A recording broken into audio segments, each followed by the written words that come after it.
Good to see you too.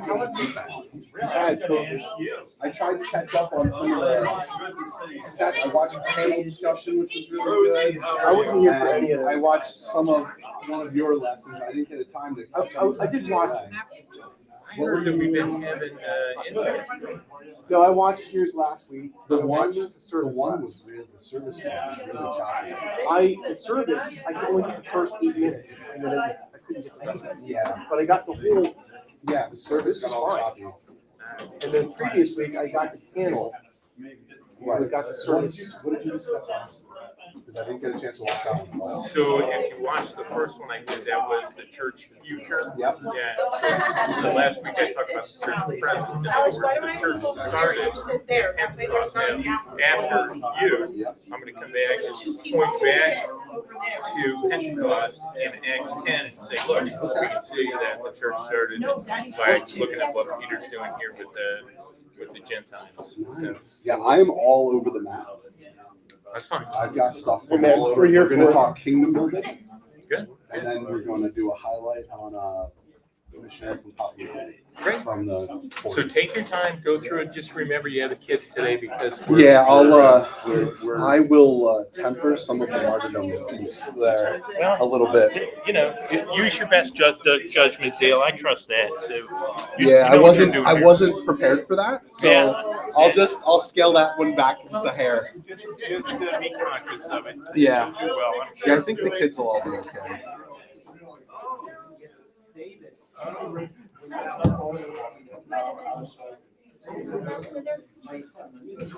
Everyone in this.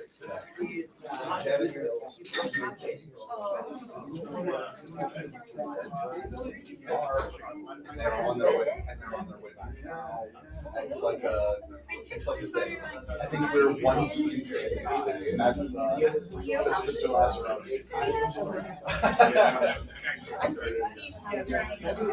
Yeah, he said he was on his way back. He said earlier. Because they also want to.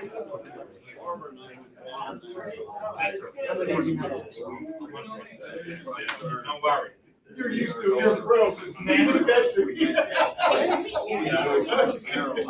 I am teaching, for lack of a better term, I am teaching. I am talking up front. I was teaching that we got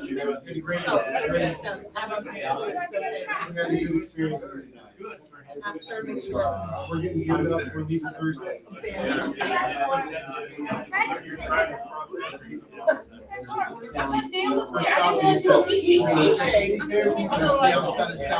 I'll come sit over at that table. No, I don't fix it.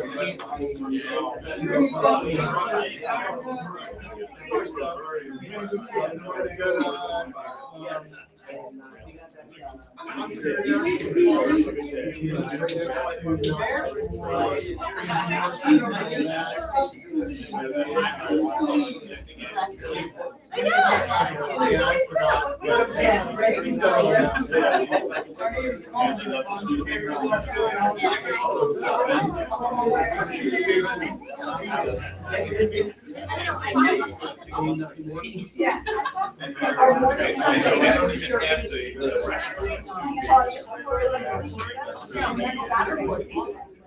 Emmett, how are you? Yeah, we fly out. Yeah. Same is better than worse, right? No. We're saying what you do. This week, tonight. You drop us off at camp tonight. And then. Some of the major things that Garth wrote, that's not me commenting, but it's.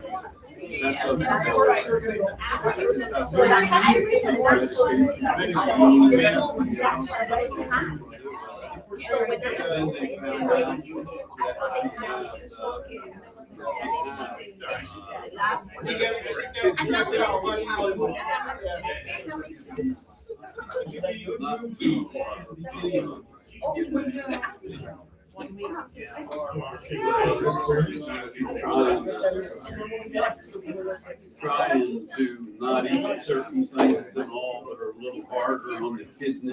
but- I'll really give you this one when it comes back. Oh, good.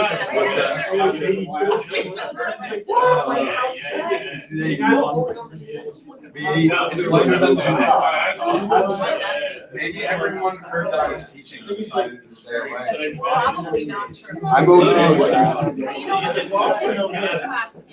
Like, we're all handling the same direction. We had to celebrate last night. That's the news I got. I don't know that firsthand. And I'm sure. But And I was just saying, I'm sure like you just said. Today, you didn't have time to get somebody's Yeah, who knows? I don't watch it. You feel better.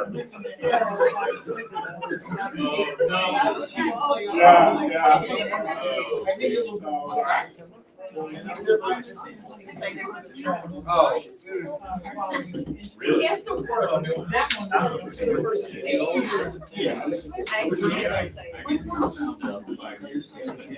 about 9 years, 9.5 years. We'll see. We got a big week starting with this.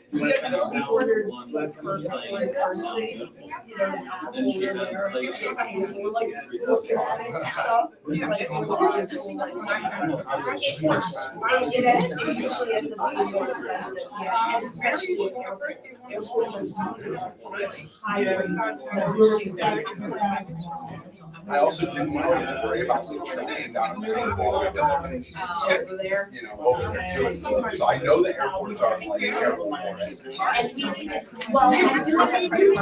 There's charges on that though too.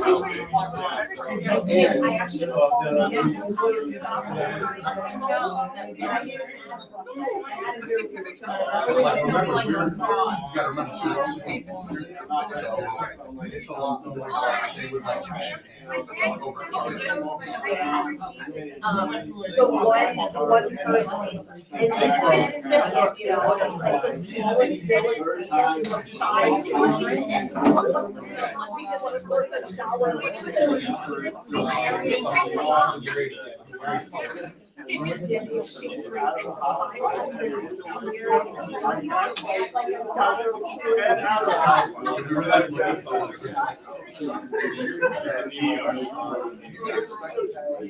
It was like 1,500 or something. I'm like, that seems ridiculous. It's like $1.75. We're like, oh.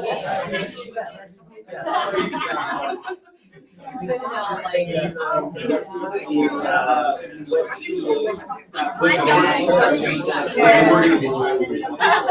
am 100% going to.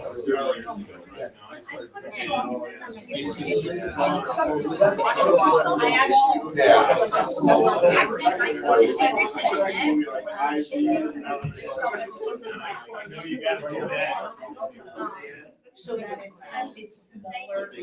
We're rolling? Okay. All right, good morning, everybody. If you, thanks, buddy. If you were hoping to see another expert teaching from Dave, you are woefully disappointed, but you got me instead, and I'm going to do my best. So we'll see how this goes. I want to say hey to everybody at home. I hope you can hear me clearly. I'll do my best to stay on this microphone and all that for you. But I wander, so if you're at home, I'm sorry. So today, I want to touch back a little bit on the sort of the same topic in a different vein from where I left off the last time I taught, a few weeks ago, a month ago, whatever that was. We're going to talk a little bit about kingdom work, and I'm going to do a missionary martyrdom spotlight on a specific gentleman that really interested me. So also, if you've got your Bibles, I've got a lot of passages, so I'll be looking for some folks to help read out some passages, if you wouldn't mind. We'll get a little bit of interaction going, and hopefully you guys will get a cool story here and a little bit of biblical principle. That's the hope. So first I want to talk about kingdom building. And when it comes to kingdom building, we have some options, right? And when it comes to those options, it basically boils down to three things. And we'll talk a little bit about the discernment between those three things. But our options are basically this. We can do the Lord's work. We can do it the Lord's way, and we can do it for his glory. So that's option one.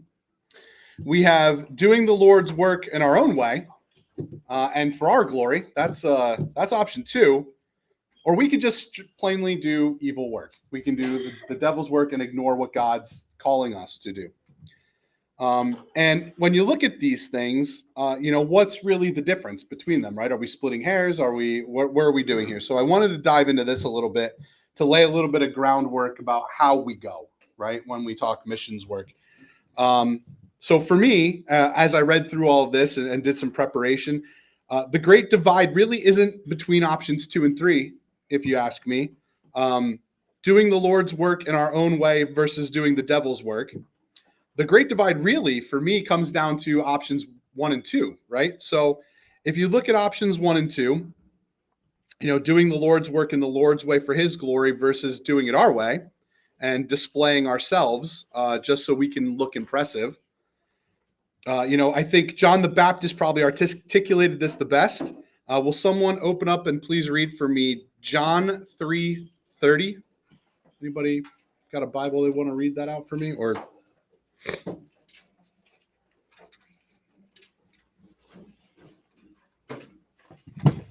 who's got that? John chapter 3, verse 30. He must increase, but I must decrease. There you go. He must increase, so I must decrease. I think that's the sentiment really, truly that we're looking at when it comes to doing kingdom work. I don't think that any of us would ever think to amend that and say, he must decrease so that I can increase, right? That would probably not go very well for us. Even though sometimes we might feel perhaps Jesus and I can increase together. I can be promoted and I'll promote him as well, right? That's doing things for our own. You come at that from the I'll be big about this. I do owe Jesus a little bit, right?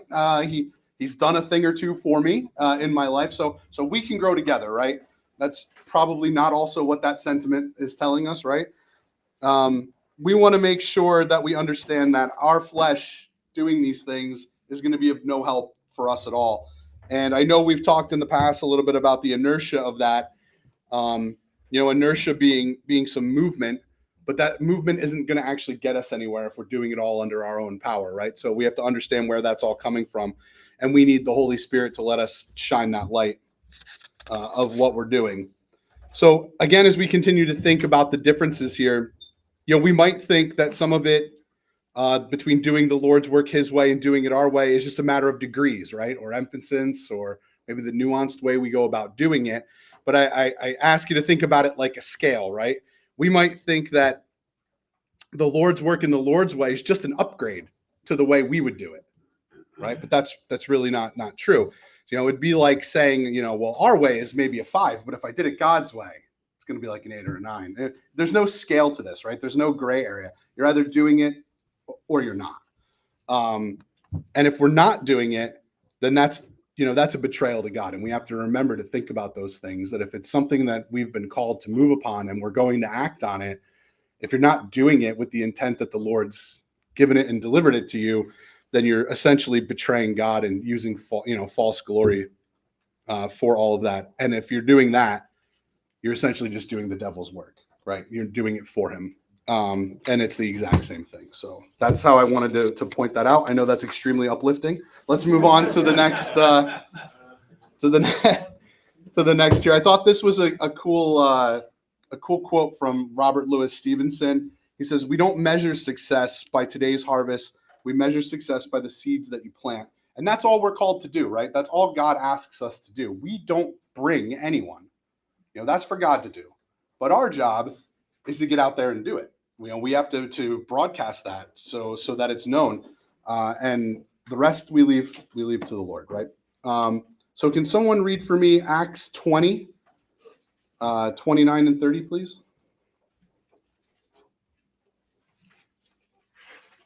Participation. Anybody got it? I got it. All right, Mr. Trevor. I know that after my departure, fierce wolves will come in among you, not sparing flocks. And from among your own selves will arise men speaking twisted things to draw away the disciples after them. Thank you. So here, we talk about the high priority in the generations, right? It's to stop, to pray, to consider what it means to do the Lord's work in the Spirit to the exclusion of our flesh. We've got a lot of things that press on us as people every day, right? And that's all part of God's plan. But it's important that we the most important thing is that we take the time to pray about this stuff, right? And understand what the true motivations are for what we're doing. We had an elders retreat yesterday, for anyone who doesn't know, and we spent a lot of time talking about constitutional language and things like that, and how we fit those things into the common culture of the day. And I think it goes really well into what I'd prepared here. We don't need more churches that are successful. If that success is measured by caving into the upheaval of our culture or pandering to the things that the nation feels are successful notions. We don't need things that generate buzz or reinforce our self-exalting lifestyles. Success is preaching the truth consistently. That's real success. And I think that's exactly what Paul is saying in Acts here, right? When he says, they're going to draw away the disciples after them. He calls those people fierce wolves, speaking of twisted things, right? We have to be very conscious of what's going on, that we evaluate the truth of the work that we're doing. Because a ministry that's founded on the wrong kind of attractive power like that is, again, doing devil's work, as I just said. So we have to be very conscious of how we do that. I've got another verse here, Romans 8:7. Anyone got that one for me? Pretty quick. Go ahead. But a mind that is set on the flesh is hostile to God, for it does not submit to God's law. Indeed, it cannot. Right. So if we're not focusing on the things of God, then we're focusing on us, right? And you can't do both, right? You can't serve both masters at the same time. So it's just not going to happen. I think Peter illustrates it really well when he's talking to God about bypassing the cross, right? Why don't you just bypass the cross? That's in Matthew 16:23. And God basically says to him, listen, get behind me, Satan. You're not helping me out. And I think, that was probably extremely shocking to someone of Peter's stature. He's a disciple. He's been teaching and preaching for Christ, right? And being taught by Christ the whole time. But it's an understanding that if you're not setting your things on God, you're clearly setting your things on man. And if you're doing that, then you're not doing God's work at all. And let's be honest. Does anyone feel, what do you guys think? Was Peter trying to do work that was against God? No. What do you think he was trying to do, Alex? I think he cared about Christ, right? And he didn't want to see him suffer. And go ahead, Dale. Following the easy path. Yeah, exactly. Yeah, he's doing what most of us do, right? He's doing what's easy instead of doing what he'd been taught, right? Just previously, there had been a whole teaching lesson from Christ about the opposite of all of that and making sure that you're following what Christ wants. So I think it's important to understand that, you don't have to willfully do the work against God to be doing that work, right? Peter didn't want to do that. He wasn't setting out to do anything evil there. But to do the things that are useful to Satan, all he had to do was set his sights on the things that were important to himself, right? It's important to think about it. And we can all fall into that trap, and we all often do, I'm sure. Again, we're talking about some of the great apostles, and they had the best teacher in the world, and they fell into that, right? So who are we? So as I talk about that and set that as the backdrop, I'd like to look a little bit about how, as we transition into missions, what do missions do to follow the kingdom work philosophy here. And I came up with 4 things that are essentially the backbone of what a mission really is, right? So the first is the going, right? They have to be going. Can someone read for me Mark 16:15? Told you I was going to keep you on your toes. I got a lot of them today. So this is engagement. Go ahead, Aaron. 16:15. Right? Yep. And he said to them, "Go into all the world and proclaim the gospel to the whole creation." Thank you. So Christ is clear, right? That there's a manner of going that's required. He didn't say if you would like to, or if you think about it, maybe kind of go somewhere. He said go. He said go. That's a command. The particulars, are really the imperatives there. They're a forceful thing. It's a command. Whether we're going to the other side of the world or the other side of the street, however, is the dissension we can make. But I think the idea here is that the going is what's necessary. Somewhere, somehow, you're going to have to go out of your way to be a missionary for God. And sometimes that's going to mean putting your life out there in some cases, less often than not, obviously, right? Or it could mean working beyond your usual circle of friends or relationships, which can be uncomfortable, or beyond your ethnic or cultural boundaries, right? So, but at some point, you're going to have to do something that's a little uncomfortable. And you need to be comfortable in that discomfort because God's got your back. And we'll talk a little bit about some of the extreme examples of that. The second thing for me is the preaching of the gospel, right? So we already read it. Someone read again, Acts 1:8. Who's got that one? Who remembers that one?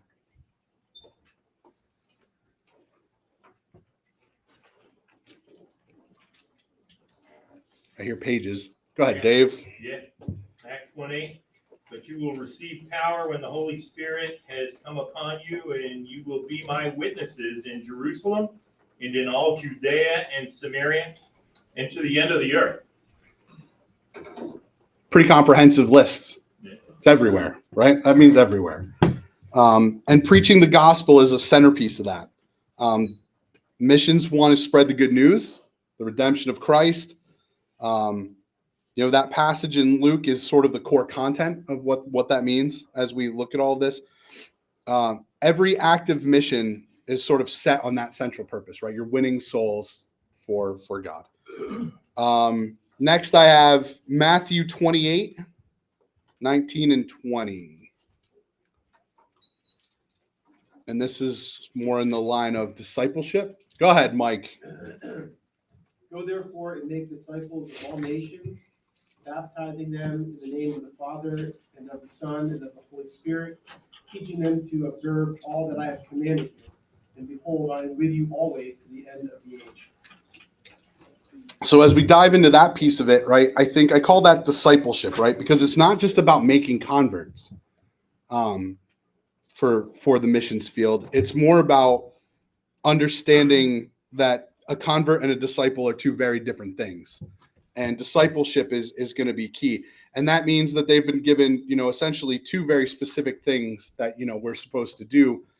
The first, of course, is to share that news, but then baptize, right? So that's one of the main ones.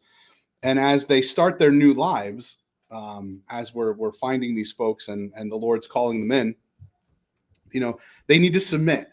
And the only way to stay submitted is for them to join a local body, right? And so that leads into the next piece of discipleship for them, which is the teaching and the local bodies and the church planting and the things like that happen. Teaching our new converts, our new disciples, how to act and how to walk with God would then be the next main focus of a really good active mission, right? And that's really important. And we can see all throughout the New Testament how, the disciples didn't shirk this responsibility. Everywhere they went, that's what they were doing, right? They're converting people, they're teaching, they're preaching, oftentimes to their own discomfort, dismay, imprisonment, and all of these things. But it didn't let them stop doing things or start doing them in the flesh. They kept doing them in the power of God to protect them and trust them and keep them going, right? So that's sort of the backdrop for what I was going to talk about a little bit today. I don't know if anybody's ever heard of this gentleman. I did a Bible study not all that long ago, a couple of years at this point, with Andrew through Ellerslie. So we've used Ellerslie before, and it focused on a missionary named Stanley Dale. And his key verse that he used all the time was John 15:13. Greater love has no one than this, that someone lay down his life for his friends. And he thought very stoically about those sort of things.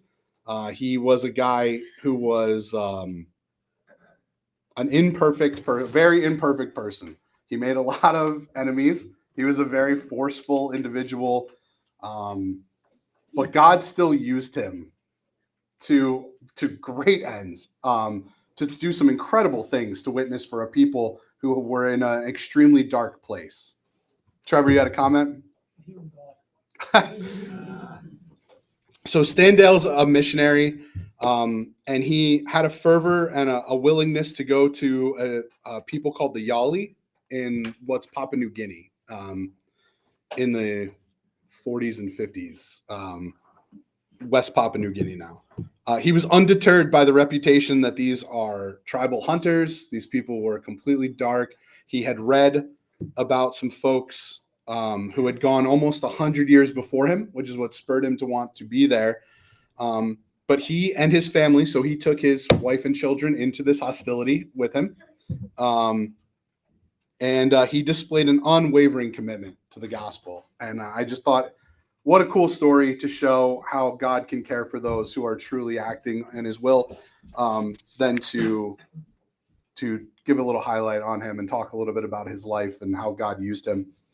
So I've got a summary here from Eric Ludy at Ellerslie on the series that he did, and I will read that for you. It says, in 1938, something historic began to unfold. It was a daring missionary movement of epic proportion, and at the time in history when Hitler was beginning to exert a malevolent power in Europe and evil was conspiring to bring the world under its boot, God was also conspiring. He was conspiring to aggressively go after the souls of hundreds of thousands of forgotten and unknown peoples in Papua New Guinea. This is sort of the tale of how that happened, of God's boundless love for those imprisoned in sin, bound in demonic traditions. So these are demon worshipers. These people have demonic traditions, spiritism and things like that they're embedded with. In many ways, these things are repulsive to natural men, but the people that considered the traitors the hero and the most grotesque cannibals in their midst were the best among them. So they had an entire system of beliefs built around being able to lie and deceive and all of those things. And that's how they garnered favor with their demonic gods. And really, really dark place. I think it paints a pretty good picture of what's going on in Papua New Guinea prior to the missionary movement. But God didn't just go after souls. He won them to himself. It says Stan Dale is merely one of the missionaries that gave up everything to share the message of Jesus with these dangerous people. But Stan Dale, though very real, is just symbolic, right, of who any of us could be. And he symbolizes that character, right? The imperfect messenger willing to lay down his life to reach people and share the gospel. It's a cool story. A lot of, you can call it crazy, miraculous things happen during all of this. And very, very, very, very cool. To give you any indication, I'm really whittling this down for you. That series is about 19 hours long. I got like 20 minutes. So I'll whittle it down to some of the highlights for you. If you're interested, come see me. I can hook you up with the full version, where to get that at. But it's a really cool study. So just so you know who he was, this guy's an Australian. He was in the army in World War II. He visits Papua New Guinea. He hears some of the stories, reads about these two German missionaries. Oh, I'm going to mess this up. Karl Odo and Johann Giesler. They were actually the first Dutch missionaries to go to Papua New Guinea. And he hears about the horror stories of what happens to them and thinks, well, that won't happen to me. God's given me a calling and I will be back here to reach these folks. So he sets his mind that someday he's going to come back and spreads God's love to these people, these Yali warriors. that live in these really remote jungled areas that people just could not get to. And that set a fire in his heart. And when the war was over, that was exactly what he did. He raised mission support, and he went back with a whole team of people. Pretty crazy stuff. So his mission, that was the vision. He's going to reach these people. The mission, right? The mission was that it was difficult. These people were in an unreached area. There's no infrastructure, all these things.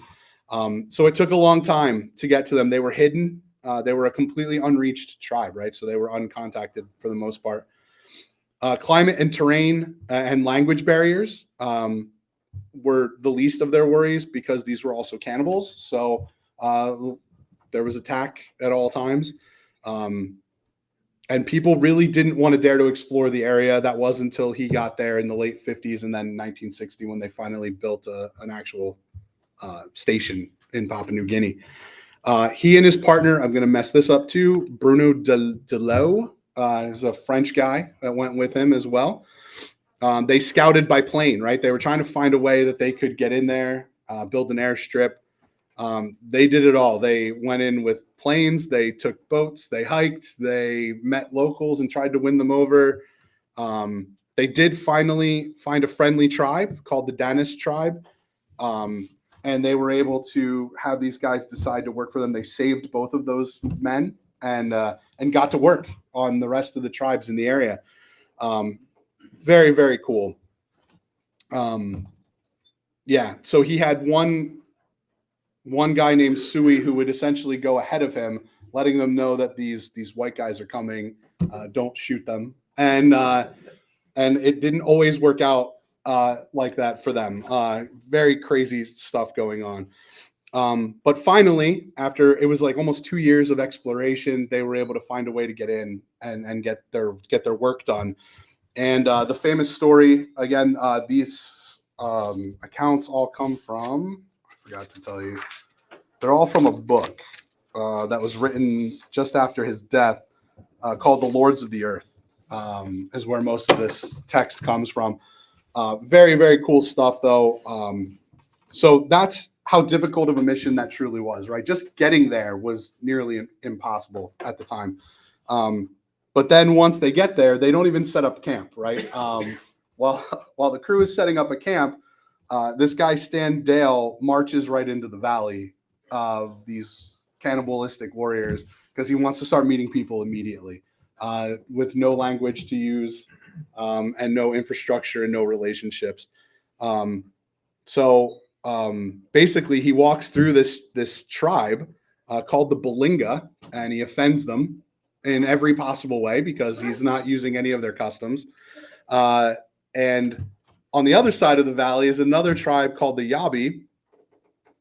And what he doesn't know is as he's walking through trying to meet people and tell them about Christ, they're conspiring to kill him all around him because both of these tribes are at war and have been at war for generations.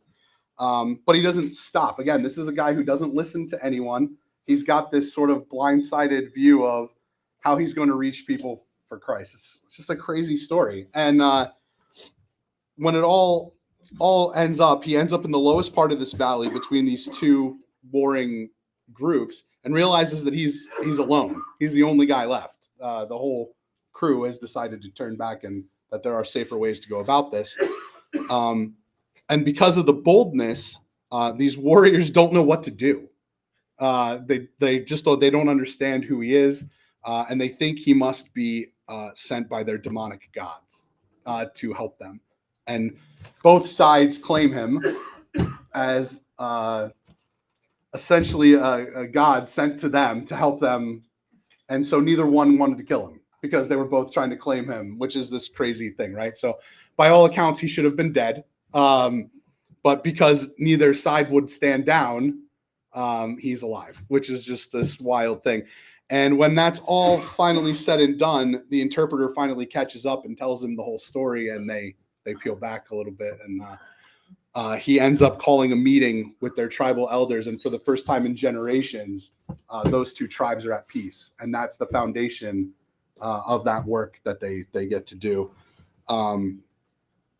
And in the book, the line that I highlighted that I thought was just mind blowing to me is that he turns around to the guide after that's all said and done and said, "God guides the bold man willing to take action." He said, "God told me to do it, so I went and did it," which seems crazy, but there he was, right? And now he's got a foothold in an area that was so dark that people couldn't even travel there, let alone spread the word. So very, very cool.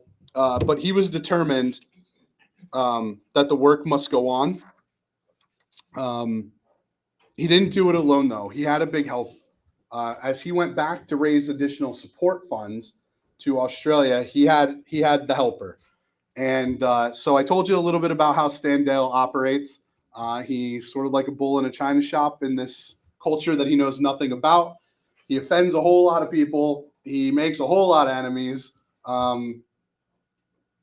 But boy, does he get a start. Trevor? He got kicked out of 2 mission groups. Yeah. Oh, yeah. I didn't even bring that up. Yeah. 2 other missions groups kicked him out of their mission societies for the way that he treats and works with other people. But he was just an undeterred person. But then you step in this other guy. And this is an actual picture of him there in the middle. The guy's name is Kostas Makri. He's Greek. And he's another great representative of attributes that I think God would smile upon. This guy has no stake in this mission other than he also wants to save souls for God. He is there only to cover for Standale for the year while he's raising support. He steps into the middle of the mess that Standale created. And he does a lot of craziness for a guy who's got really no stake in what's going on here. Again, other than that he wants to see this mission succeed. So he only spent 1 year here in service. That's it. He wasn't there before. He didn't go back after, but he did have a lifetime of service. He's the fill-in, right? They were on furlough. He went in. He's just, I'm holding the place here in between what this guy's got going on and the rest of the world. And he is the opposite of Standale, this guy. So you've now got a completely opposing approach to Mr. Bull in the China Shop winning souls. Kostas Makris is calm, soft-spoken, effective, extremely well-educated guy, and just hits the ground running, right? So he goes in there, and he realizes that Standale is such an avid pusher into these back countries that his family's living in essentially a shack that still has sackcloth walls and no ceilings and all of these things, and spends all of his own money and time and crafts a beautiful home for them to return to with solid walls and windows. But he does all this with his own funds. Nothing came from the mission. He paid for all of that so that when Stan came back, he could get right back to work. And that boldness doesn't serve him so well because he stepped right into all these problems. So he hits 3 major snags while he's there, and you'll see how God worked for him in each way. Right after he arrived, the local war chiefs didn't like what was going on. Standale had offended everyone in the area, so they dropped on his doorstep a cursed pig. And the interpreters tell him, like, if you eat this thing, you're going to die. And that's what they want. They want you to take this, and they're telling you they want to kill you. So Kostas Makris is quoted as saying, well, then tonight we eat pork. And they butchered this thing and cooked it and ate it in front of all of these Yali warriors who were astonished that Kostas must be a god because he didn't die from their cursed pig. Yeah? And Kostas has this beautiful speech with all of these leaders telling him, I am not a god, but I know God, and I can teach you all about him. And it sets the whole tone for the next year, which gives him a lot of inroads that Standale didn't, right? So very cool. He basically is the only guy, I think, who threw a missionary barbecue in the middle of headhunters and won. Very, very cool. So what that does is that opens up the next confrontation for him, but he goes into the middle of that tribe, the Balinga, who are extremely hostile, and he wins them over. He removes the offense that Standale caused, and at the end of his first month, they allow him to build a school actually right in their tribe. So a huge win for Costas Makris, right? He's really, again, I say this guy's only there for a year. He has no stake in the long-term effects of what's going on here, but just quietly goes about doing the work that needs to be done for God. And the last one that I thought was crazy is a few months into this school being built, another one of these demonic war chiefs had threatened all the people attending that if they went to the school, they were going to be killed. And so Costas Makris is sort of at a loss. He doesn't know what to do. No one shows up at the school. And he talks to the interpreter and he says, well, I'm going to go do what Stan would have done. I'm going to go just marches right into this guy's village, goes nose to nose with him and tells him, if you want to do that, you're going to have to kill me first, or else I'm just going to continue to educate all these folks. And as they go to kill him, the chief's son actually stands in between him and this guy and takes the arrow for him. And the chief kills his own son. And the very next day, it's the chief who's the first one in the school building. And all ills are forgiven. Very cool story. And then Costas leaves, and Standale goes back to work, offending everyone. So, but the story is kind of crazy for him. He does believe that even these violent Yali cannibals have a soul. And because they do, it's worth saving, right? They're made in the image of God as well. They don't know it. They're in darkness, and he's going to save them. And I have a cool account I want to read you guys. I'll temper it a bit for the amended audience we have today, but it's essentially the martyrdom of Standale when this is all done. This happens in 1968. Standale, and he's lost his French counterpart. He's now with a guy named Phil Masters at that time. And they had some tribal helpers. They were in another new part of the valley. They've now conquered a few of these tribes for God, which is amazing. And they do the same thing that they've done before. They march into an area that they probably shouldn't be in with a bunch of warriors following them. And Standale is at the rear. He stops, he faces them, and he tells the warriors that are helping them, listen, just leave me. Let me talk to these guys. You guys get out of here and I'll handle it. And he gets confronted by a Kembu priest, which is this demonic religion that these guys follow. They name them, but that's not really important. But regardless, they don't want these guys to take any more people from the tribes. And so Stan gets shot with an arrow right under his arm. And these guys use poison arrows. But instead of going down, he pulls it out, breaks it over his leg, and says, not today. To which another one of these war chiefs stabs him with a spear, which he also breaks and throws on the ground and tells them not today, trying to buy time for everyone else to get out of there. To cut the story short a little bit, to not be super graphic, when it's all said and done, Standale's been shot 60 times by poison arrows. Yeah, Alex. And he's still alive. At that point, yeah, he was taking everyone out, breaking it, throwing it at their feet, and basically telling them, my God won't let you harm these other people. Crazy, crazy story. After that's done, Phil Masters goes down to talk to them, and they also martyr him as well on the spot, which is pretty crazy. And the only reason that the warriors from the tribe leave is because they watch this. They're inspired by God to make sure that people know what happened there. Crazy, crazy story. The guy basically is saying, like, listen, if they killed us too, there'd be no one left to tell their widows what happened. There'd be no one to mark where they fell, and no one to use this for God's glory, which is a crazy way to think about that in the jungle of Papua New Guinea, but that's what they did. And Phil and Stan made no attempt to struggle, right? They didn't fight back. They didn't do anything. They were talking about how great God was the whole time that incident was happening. Yeah, very, very crazy.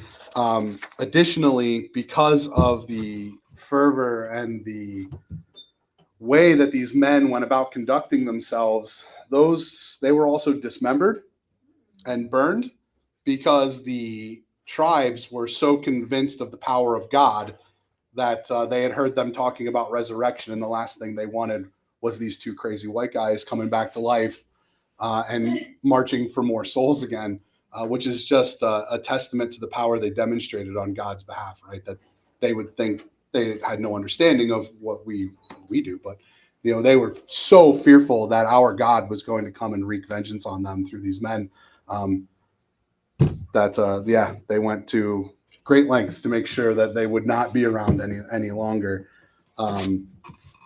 So kind of a crazy thing, right? So how's that victory? And how does that happen? We have to remember that God can turn any of these tragedies, right, into victories, and he does. This is one of, I would consider this a great triumph, because within only a handful of years from this happening, the entire island is saved. There's Christian churches everywhere. Those warriors that were with Phil Masters and Stan Dale became priests, Christian missionaries themselves, and really helped turn the tide. So after decades of involvement there in Papua New Guinea, there was a lot of investment from the Americans, from the Australians, but 3.3 million people were saved on that island after that. Obviously there's still things that need to be done, but they now have a handful of Bibles in their own languages because of this effort, which is helping reach more people, right? Again, they're there talking about how the biggest challenge isn't the physical one. It's getting the hearts won, right? They can gather money, they can gather people, but they need the right people doing the right work for the right reasons. And I think that's always a big challenge. One of those people who is currently working there, continuing to save souls, is a guy named Wes Dale. That's Stan Dale's son. And so he went back and is teaching and working there still. And that picture that you see on my slide is a memorial that was put up by the same Yali warriors that killed him in the jungle on the spot where he fell. Very, very cool. And there's a bunch of inscriptions around it. Of course, one of them is Luke 23:34. Father, forgive them, for they know not what they do. Very, very solemn. So they did that on the 50th anniversary. They went back, and then the inscription that they had put there, of course, is Acts 1:8. You'll be my witness to the ends of the earth. And very, very cool way that God can turn around these tragedies and just use some absolutely superhuman things going on for his glory. So, I've just got some, I guess I ended a little early, but I've got some little reflection. You don't have to answer this, but think, are there some areas in your spiritual life that you might need some more determination and faith? Are there things that you feel that God's calling you to, that you're afraid to take that step? Maybe evaluate that and why. Because God's got your back, right? If Stan Dale can take 60 poisoned arrows, I think we can walk across the street and tell our neighbor about God, right? So pretty easy. And the last slide I had was just an encouragement for everyone. I hope that, his unwavering courage can be an inspiration, right? For us to tackle things head on, maybe be a little bolder for Christ. When faced with adversity, remember that perseverance and faith will transform lives in unimaginable ways. So, when you think it's not working, God's got your back. Any questions? I'm a little early. Sorry, guys. Pastor Lee. Sort of reminiscent of the 5 missionaries that were killed in Ecuador. And, Sure. They killed those missionaries there. But that tribe was eventually converted and went out as missionaries to the other tribes of the whole area. Yeah, I was blown away when I read some of this story. There's apparently 200 different dialects of their language on that small island. 3.3 million people, 250 something languages is wild to me. And they won those people and spent a lot of time converting the gospel so that they could read it in their own language. Very, very cool. Questions, comments? If I can answer them, I will. Dave?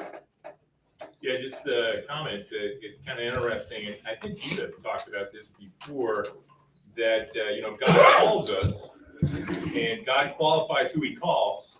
And that kind of came clear when you were contrasting the work of Stan Dale versus the guy that came in behind it. Yeah.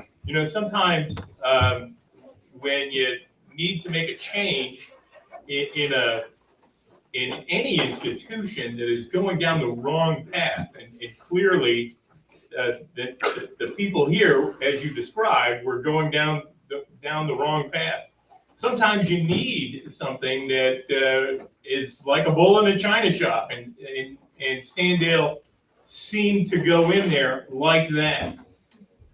But when that change occurs, it appears that God brought another person that he qualified with a different personality. Yeah. And a different way to embrace the people that apparently was very well received and made a very significant impact on that.